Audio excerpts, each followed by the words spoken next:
First, I had an opportunity to depose Chief Tedesco. And I'll say initially, I have a lot of respect for Chief Tedesco, his comments about the Coco Pelli's incident notwithstanding, because I believe that Chief Tedesco is trying to do right by the community and is trying to make some positive changes to a police force that has been characterized by misconduct for years. And he has met with enormous resistance from both his own police union, his own police officers, as well as his own city hall in making basic changes to the police department. And I took the liberty of bringing Chief Tedesco's deposition with me today. I'm happy to give my only copy of it to whomever may want it and can do the most good with it.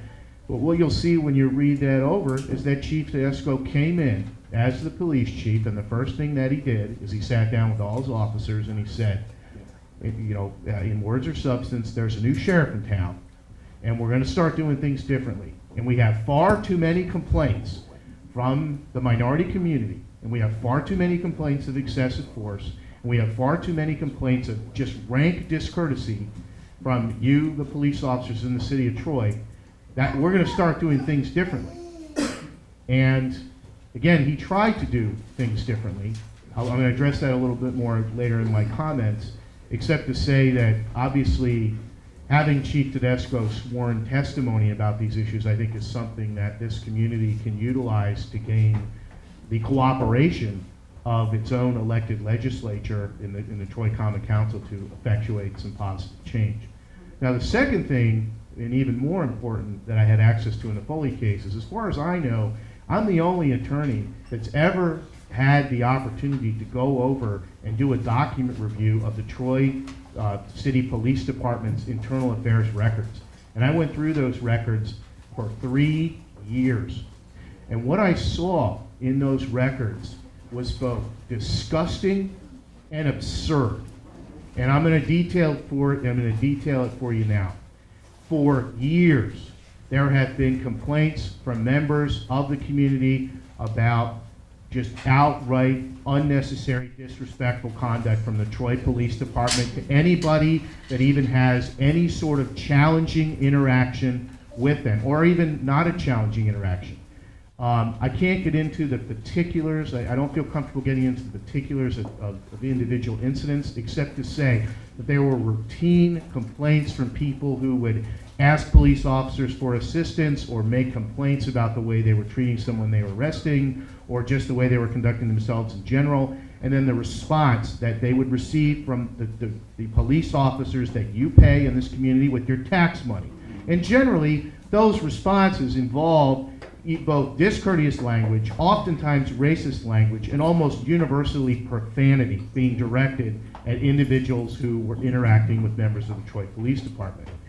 What those records also reflect is a persistent use of excessive force in the city of Troy, and a number of complaints being made about that.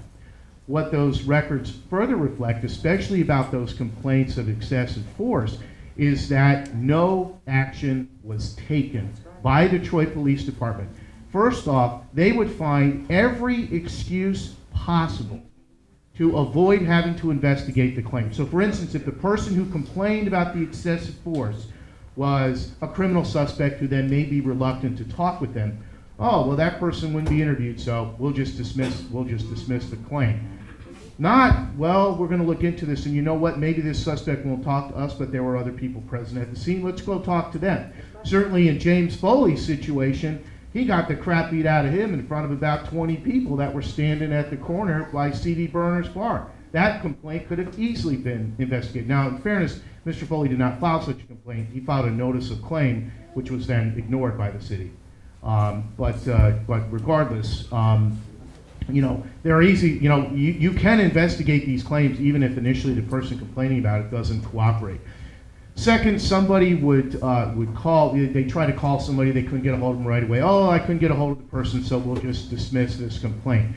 But the thing that was most disturbing is that people would go into the Troy City Police Department and they would go to complain, and they would talk to the desk sergeant, and And basically there was a policy, if you went in to complain about internal affairs problems or about police officer conduct, you had to talk to the supervisor on duty, who then would proceed to discourage the person from filing an internal affairs complaint. And I saw these records again and again and again and again and again over the course of I believe I looked at between a 2.5 and 3 year period of these records, and I saw that scores of times.